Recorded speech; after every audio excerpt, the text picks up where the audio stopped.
and 23 of them were MS-13 Salvadorian gang members. There were also 2 MS-13 ringleaders as part of that group of 23 who President Bukele particularly expressed his gratitude for their return so he can demand justice in his home country. Jennifer. What criteria, other than, say, tattoos or maybe being in the wrong place at the wrong time, are they using to determine that someone is actually a member of one of these organizations? Intelligence and the men and women on the ground in the interior of our country who are finally being allowed to do their jobs. Their hands were tied under the previous administration, and as I said, they take their jobs very seriously. They should be trusted and respected by the American public with this operation, and of course, as I said to Kelly, the administration will provide all details to the questions that the court poses. Jennifer. One more follow-up on that. Can you say how much the U.S. is paying El Salvador to imprison these Venezuelans? And then a different question on Russia. I was wondering if you could give us an update on the ceasefire negotiations, and is there anything you can share on the list that Putin passed along to President Trump for the things he's requesting? Sure. To your first question, it was approximately $6 million to El Salvador for the detention of these foreign terrorists. And I would point out that is pennies on the dollar in comparison to the cost of life and the cost it would impose on the American taxpayer to house these terrorists in maximum security prisons here in the United States of America. And I would echo the message of our Secretary of State, Marco Rubio, who expressed his gratitude to President Bukele and El Salvador's government for their cooperation in this deal. As for Russia, as you know, the president announced last night on Air Force One on his return from his very busy weekend in Florida that he will be speaking to President Putin tomorrow. I won't get ahead of those negotiations, but I can say we are on the 10th yard line of peace, and we've never been closer to a peace deal than we are in this moment. And the president, as you know, is determined to get one done. Karoline? Sure. Caitlin. I have 2 questions for you. One on the flights, but first on the president's post overnight, saying that the pardons that were issued by President Biden preemptively to members of the January 6th committee, that they're now null and void. Have attorneys here at the White House told President Trump that he has the legal authority to undo a pardon simply because it was signed by auto pen, as he said?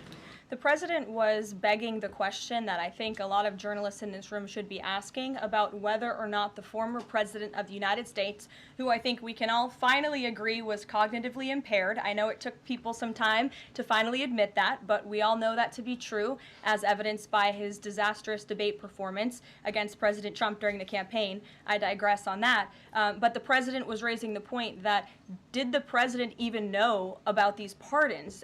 Was his legal signature used without his consent or knowledge? And that's not just the president or me raising those questions, Caitlin. According to the New York Post, there are Biden officials from the previous White House who raised those questions and wondered if the president was even consulted about his legally binding signature being signed onto documents. And so I think it's a question that everybody in this room should be looking into, because certainly that would propose perhaps criminal or illegal behavior if staff members were signing the President of the United States autograph without his consent. Biden is on the record talking about issuing preemptive pardons to these people.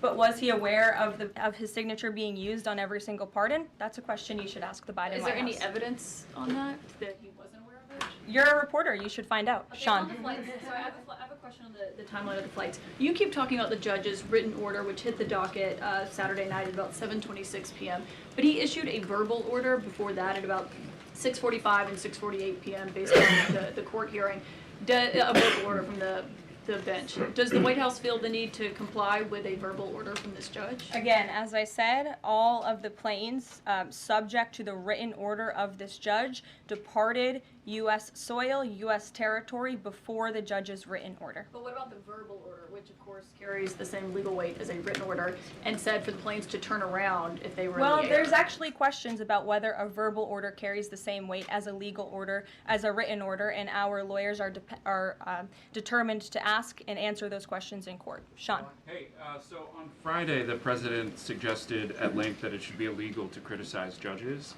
but he has repeatedly criticized judges who rule against him, and Elon Musk is calling for impeachment of judges who have opposed the administration. So How are those two things not in conflict? I have not heard the president talk about impeaching judges. I know you mentioned Mr. Musk's tweet, but I have not heard the president of the United States ask that. Mary. Caroline.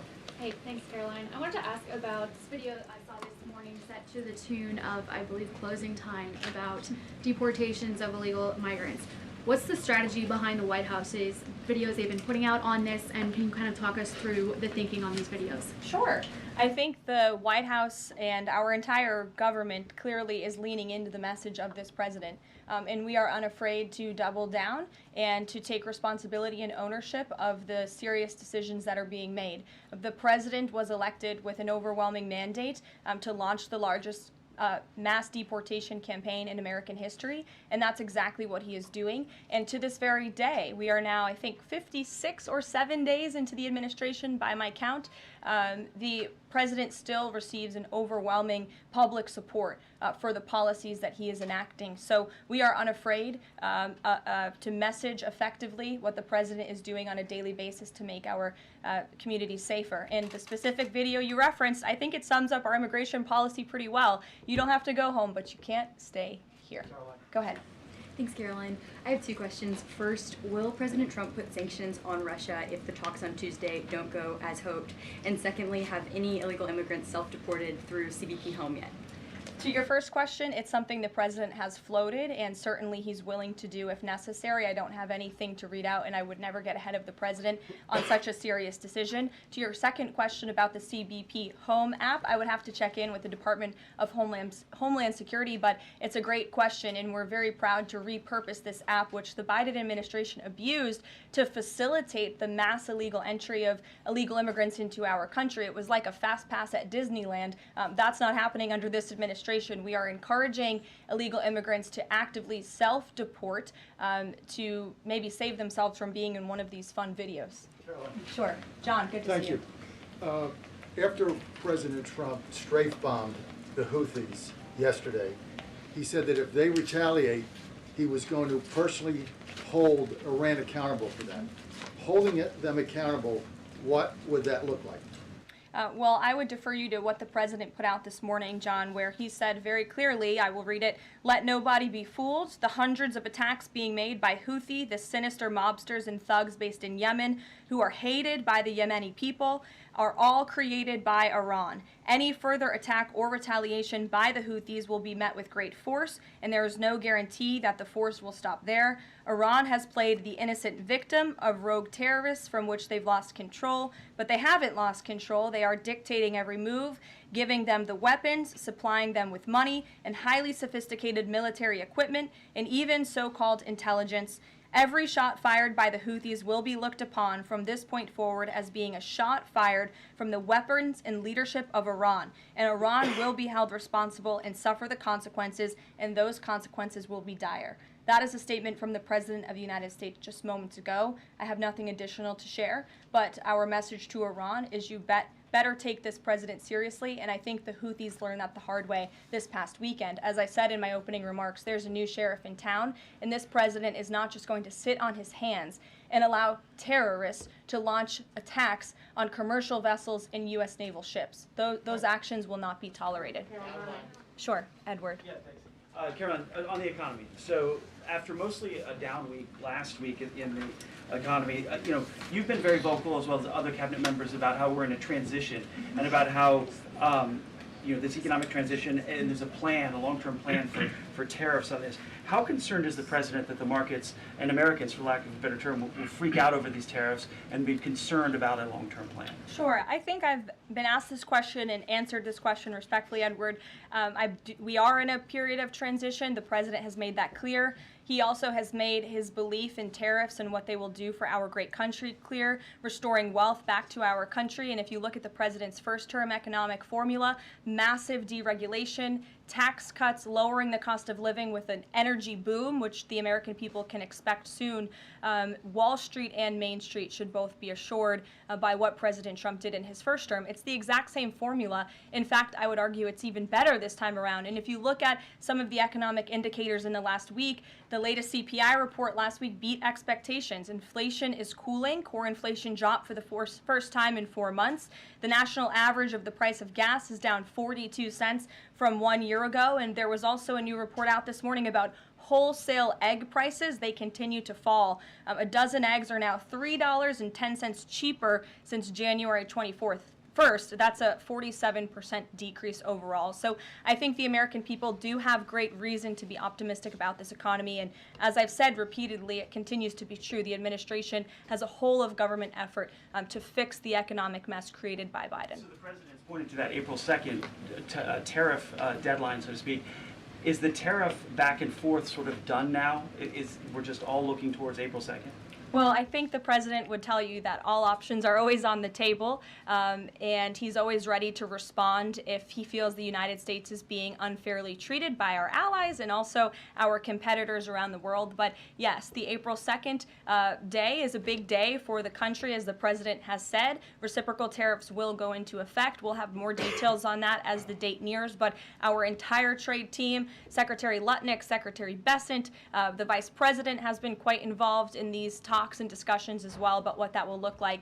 And the president, as you always do, you will hear from him directly on it. Deborah Saunders, how are you? Fine, how are you doing, Karoline? Good, thanks. Former pardon attorney Elizabeth Boyer believes she was fired for refusing to sign off on a move to restore gun rights to actor Mel Gibson. DOJ's Todd Blanche says no.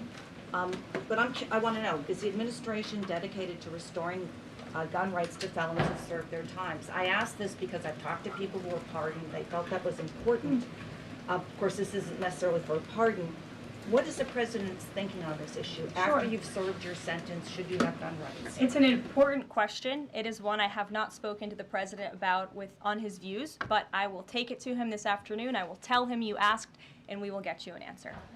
You're welcome. Jonathan. Thanks a lot, Carolina. A question for you regarding the administration complying with judges' orders. I want to ask about an administration spokesperson who's the borders czar, Tom Homan. He was on Fox News. We love Tom Homan. And he was talking about the deportations, and he said the following. He said, "We're not stopping. I don't care what the judges think," which seems to me, just reading that, that you don't care what orders come from the federal bench. Is that the case? Can you clarify that, please? Well, I think since you just quoted Tom, I'll quote Tom. He said, "I don't care what the judges think, but I can assure you that the administration is complying with the court order." And as I've said repeatedly from this podium, all of the flights that were subject to the judge's written order departed before the written order, and we are prepared to make that case in court later this afternoon. And then if I could, on Russia, the president, as you pointed out, Caroline, made some remarks on Air Force One coming back from Florida, and he seemed to indicate that the conversation tomorrow concerns essentially dividing up assets, dividing up territory associated with the war in Ukraine.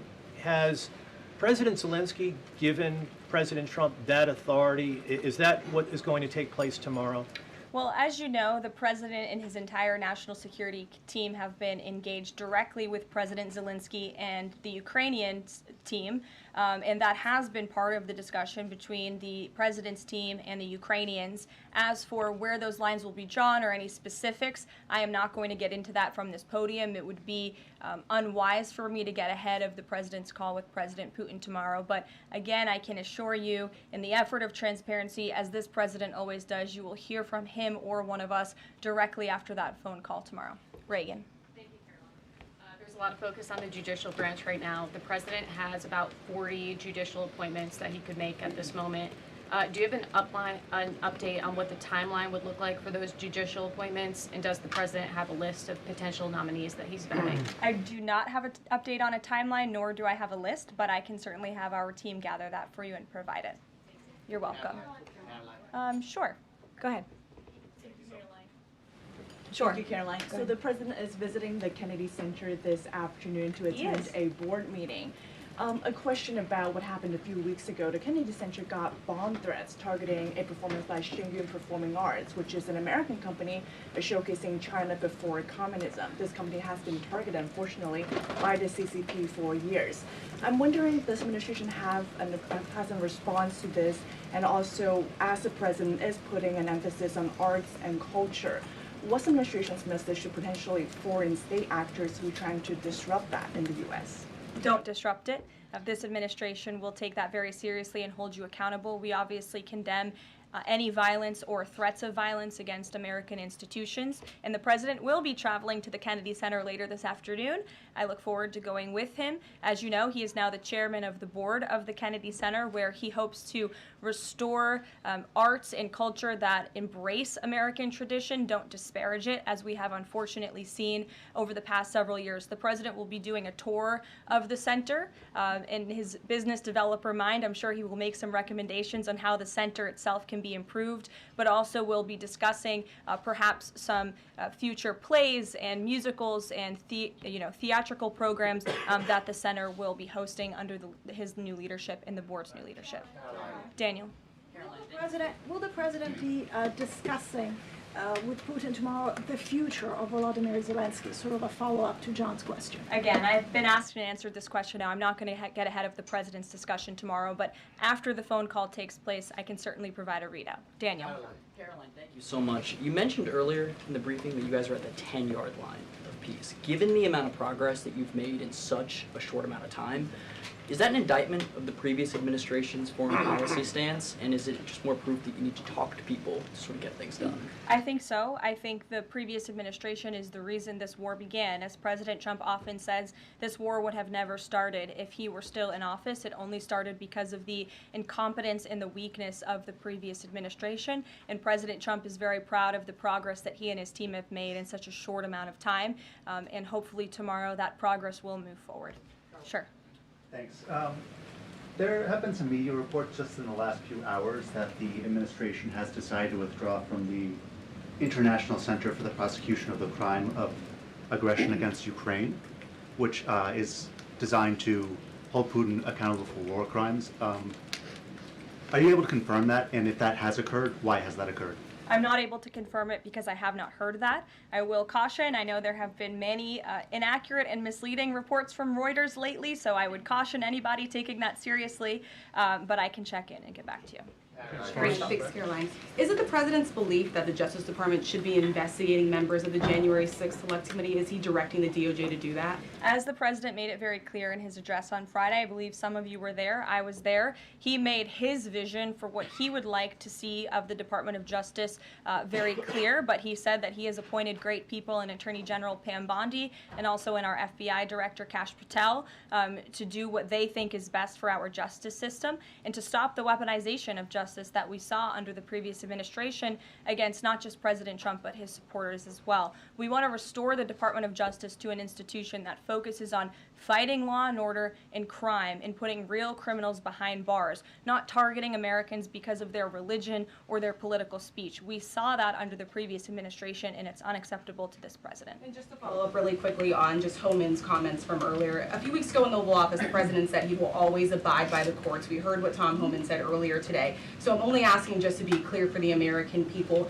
It is the administration's belief that they will that you feel like you are bound to comply by the judge's orders? We are complying with the judge's orders. Question on the storm. Sure. What role does the president see for FEMA with these storms? He's talking about getting rid of FEMA, states handling their own disasters. Does he plan to change how the federal government responds to these storms? There hasn't been a change yet. That doesn't mean there couldn't be in the future. But as of right now, the president, the entire administration are actively monitoring the storms, as I said. In fact, before I came down here, there was an email note in my inbox from the Department of Homeland Security on what they are actually doing state by state across the board. So rest assured, Secretary Noem and her team is on it, and I would defer you to the Department of Homeland Security for any further details. One more question. The president referenced power plants with a conversation with Vladimir Putin. What is he referring to with power plants? What is that? There's a power plant that is on the border of Russia and Ukraine that was up for discussion with the Ukrainians, and he will address it in his call with Putin tomorrow. The nuclear plant. Correct. Okay. Yes. Caroline? Do you have a question? Yes. Okay. I wanted to ask you if you would be releasing more granular data about the people who were sent to El Salvador this week. Particularly, will you be releasing their names? I don't believe so because of the privacy concerns at this point in time. That doesn't mean we won't eventually. I would defer you to the Department of Homeland Security for more details on the individuals on the flights, but we have been incredibly transparent in giving you the breakdown of the numbers and also some of the crimes committed by these heinous criminals and individuals: kidnapping, sexual abuse of a child, robbery, aggravated assault on a police officer. I would remind everybody in this room that Tren de Aragua is a foreign terrorist organization operating within the United States of America because the previous administration allowed them to invade our country. These are monsters who tortured, raped, and murdered a 12-year-old Jocelyn Nungre. They murdered 22-year-old nursing student Laken Riley. They led a multi-state sex trafficking operation involving smuggling women into the United States, holding them in stash houses in Louisiana, Florida, New Jersey, Texas, and Virginia, and forcing them into prostitution. They kidnapped and murdered a 33-year-old woman in Texas. They sexually and physically assaulted a woman and her daughter in Wisconsin. They conducted a mass shooting in Illinois. They peddled untraceable ghost guns across New York City, took over an Aurora, Colorado apartment complex where they kidnapped and tortured victims. And by the way, many of you in the mainstream media said that didn't happen. It turned out that it did. And because of the effective immigration policies of this administration, those foreign terrorists were detained and they are no longer operating on American soil, and we have President Trump to thank for that. We'll see you guys later at the Kennedy Center. Thanks so much. Thanks, Caroline.